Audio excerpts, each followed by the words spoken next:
संजय राउत जिस घोटाले में फंसे हैं उसके बारे में तो आपने डिटेल में सब जान लिया। अब यहां पर यह भी जानना जरूरी है कि ईडी ने आज अदालत में और क्या क्या आरोप लगाए, खासतौर पर संजय राउत और उनके करीबी विश्वास पात्र प्रवीण राउत के बारे में और क्या क्या पता चला है। ईडी ने प्रवीण राउत को संजय राउत का फ्रंट मैन बताया है। संजय राउत के परिवार के विदेश दौरों का खर्च प्रवीण राउत ही वहन करते थे। प्रवीण राउत संजय राउत को हर महीने 2 लाख रुपए नकद दिया करते थे। संजय राउत के परिवार को 1 करोड़ रुपए से ज्यादा की रकम मिली है।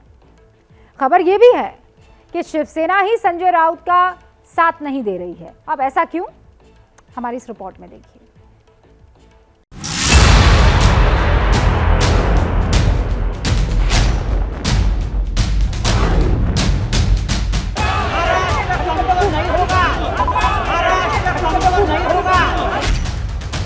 महाराष्ट्र का तो पता नहीं, पर शिवसेना कमजोर जरूर हो गई है। ऐसे ही तेवरों के लिए संजय राउत जाने जाते हैं और अभी तक तो ऐसा लगता है कि तेवर बरकरार है। कल जब उन्हें ईडी की हिरासत में ले जाया जा रहा था तो वो ऐसे जा रहे थे जैसे कोई बहुत बड़ा काम कर रहे हैं, और आज जब वो ईडी की हिरासत में दिए गए तब भी उनका अंदाज ऐसा ही था। पहले हाथ हिलाया, अपने समर्थकों का अभिवादन किया और फिर दोनों हाथ ऊपर करके अपनी मुट्ठी दिखाई, जैसे कह रहे हो कि मैं संजय राउत हूं जो झुकेगा नहीं। उन्होंने हाथ दिखाकर अभिवादन किया, मीडिया के कैमरे के सामने हाथ दिखाया, पत्रकारों को हाथ दिखाया और मुट्ठी बांधकर अपने आप को दिखाया कि वो बहुत मजबूत नेता है। और यहाँ जब ईडी कस्टडी 3 दिनों की मिली हुई है और उनको फिर से कैसर हिंद बिल्डिंग जो ईडी का दफ्तर है वहां लाया गया, तभी भी दोनों मुट्ठियां बंद करके वो अपनी ताकत का इजहार करते नजर आए और विक्ट्री साइन दिखाया। कल 9 घंटे तक छापेमारी के बाद संजय राउत को ईडी ने हिरासत में लिया था। इसके बाद देर रात उनकी गिरफ्तारी हो गई। ईडी ने संजय राउत की गिरफ्तारी के मेमो में लिखा है कि हमारे पास संजय राउत को गिरफ्तार करने के कारण मौजूद हैं। वो prevention of money laundering act के तहत दोषी हैं। इसीलिए संजय राउत को 1 अगस्त 2022 को 12:05 पर गिरफ्तार किया जाता है और उन्हें इस गिरफ्तारी का आधार बता दिया गया है। झूठे एविडेंस है, झूठे कागजात है। संजय राउत ने कभी जिंदगी में झूठा काम नहीं किया है। उसकी गलती यही है, वो शिवसेना के साथ वफादार और महाराष्ट्र के साथ ईमानदार रहा और हमेशा रहेगा, चाहे मुझे फांसी पर लटका दीजिए। अपनी पार्टी के लिए फांसी पर लटकने को तैयार संजय राउत के साथ क्या उनकी पार्टी खड़ी नहीं है? ऐसा हम क्यों कह रहे हैं, ये समझने से पहले आप जरा इस पूरे घटनाक्रम की टाइमलाइन देख लीजिए। रविवार सुबह 7 बजे संजय राउत के घर पर ईडी ने दस्तक दी। रविवार की शाम को 4 बजे संजय राउत ईडी की हिरासत में ले गए और रात करीब 12:05 पर संजय राउत को ईडी ने गिरफ्तार कर लिया। लेकिन इतना सब होने के बाद भी न शिवसेना रास्ते पर उतरी और न ही एनसीपी मजबूती के साथ उनके पीछे खड़ी रही और कांग्रेस का भी वही रटा रटाया बयान सुनाई थी। संजय राउत वो नेता हैं जिन्होंने महाविकास अघाड़ी की सरकार बनाने में अहम भूमिका अदा की थी। सरकार के खिलाफ जिसने भी आवाज उठाई, उन्होंने उसे सिर्फ मुंहतोड़ जवाब नहीं दिया, बल्कि कई बार वो अपशब्द भी बोल गए। मातोश्रीशी छेडछाड करू नका, 20 फूट खाली गाडले जा। आमदारांच्या बॉड्या इथे येतील, त्यांना डायरेक्ट सभागृहात पोस्टमार्टम मध्ये पाठवू। यानी शिवसेना और उद्धव ठाकरे का संजय राउत ने पूरा साथ दिया, तो क्या आज वही संजय राउत अकेले पड़ गए हैं?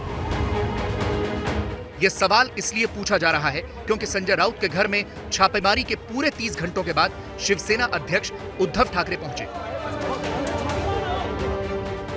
उद्धव ठाकरे संजय राउत की पत्नी और मां से मिले, उन्हें ढांढस भी बंधाया कि इस मुश्किल वक्त में पार्टी उनके साथ खड़ी है और बाद में संजय राउत की गिरफ्तारी पर उद्धव ने एक प्रेस कॉन्फ्रेंस भी की। संजय राउत बद्दल मला नक्कीच अभिमान आहे। गुन्हा काय संजयचा?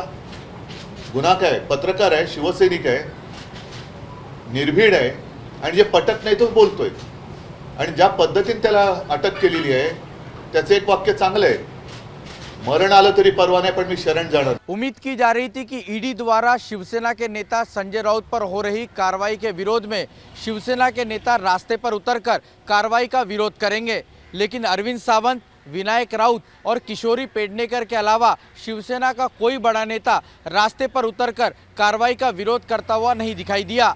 इतना ही नहीं तो आदित्य ठाकरे को लेकर भी कयास लगाए जा रहे थे कि वो रास्ते पर उतरकर संजय राउत के समर्थन में दिखाई दे, लेकिन वो भी गायब दिखे।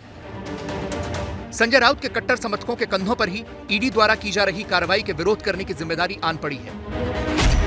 हालांकि जिस वक्त अनिल देशमुख और नवाब मलिक की गिरफ्तारी ईडी द्वारा की गई थी, तब संजय राउत ने खुद लड़ाई का मोर्चा संभाला था। लेकिन कल महाराष्ट्र के पूर्व उप मुख्यमंत्री और एनसीपी नेता अजित पवार ने बड़ी ही सधी हुई प्रतिक्रिया दी। माहिती आहे की पाठीमागच्या काळामध्ये अनेक जणांना ईडीच्या नोटिसा वगैरे आलेल्या होत्या। वेगवेगळ्या ज्या संस्था आहेत त्यांना स्वायत्तता दिलेली आहे आणि त्यांना चौकशीचा अधिकार दिलेला आहे। त्या मग इन्कम IT असेल, ईडी असेल, CBI असेल किंवा राज्य सरकारच्या ACB असेल, CID असेल, पोलीस क्राईम असेल, ह्या सगळ्या वेगवेगळ्या विभागामध्ये काही जर तक्रारी आल्या तर त्याच्याबद्दलची चौकशी करण्याचा अधिकार प्रत्येक नागरिकाच्या बाबतीमध्ये आहे। आता हे नक्की काय झालेलं आहे, त्यांच्याकडे पुन्हा पुन्हा का सारखे येतात, त्याच्याबद्दल जास्त अधिकारवाणीनं राउत साहब सांगू शकतात। दरअसल शिवसेना में संजय राउत को लेकर दो तरह की बातें कही जाती है। जो लोग एकनाथ शिंदे के कैंप पर जाकर शामिल हो गए वो संजय राउत को बिल्कुल पसंद नहीं करते, लेकिन जो लोग उद्धव ठाकरे के साथ पार्टी में बने हुए हैं ऐसे लोग संजय राउत के पार्टी को लेकर योगदान को काफी अहम बताते हैं। लेकिन सबसे ज्यादा चौंकाने वाली बात यह है कि संजय राउत की गिरफ्तारी पर एनसीपी प्रमुख शरद पवार की कोई प्रतिक्रिया नहीं आई, लेकिन संजय राउत के विरोधी बहुत गदगद हैं।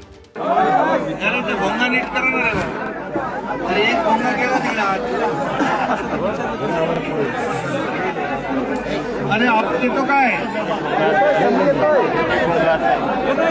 अरे आता येणारच नाही तो 8 वाजताचा भोगा बंद झालाय। उन्होंने पावर का दुरुपयोग करके हम जैसे लोगों को जेल के पीछे भेजा, पर आज सच में जो जेल के पीछे जाने वाले हैं वो उन्होंने करप्शन किया है। अगर देश का पैसा कोई डुबाता है, गरीब की खून पसीने के पैसे अगर कोई इस तरीके से मिसयूज करता है तो उसके साथ में ऐसा ही होना चाहिए। क्या मजबूरी है मेरी, बताइए।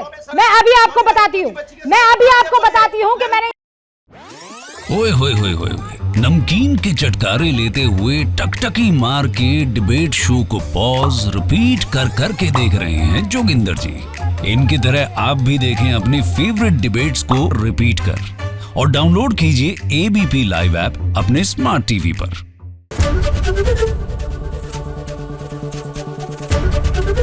ABP न्यूज आपको रखे आगे।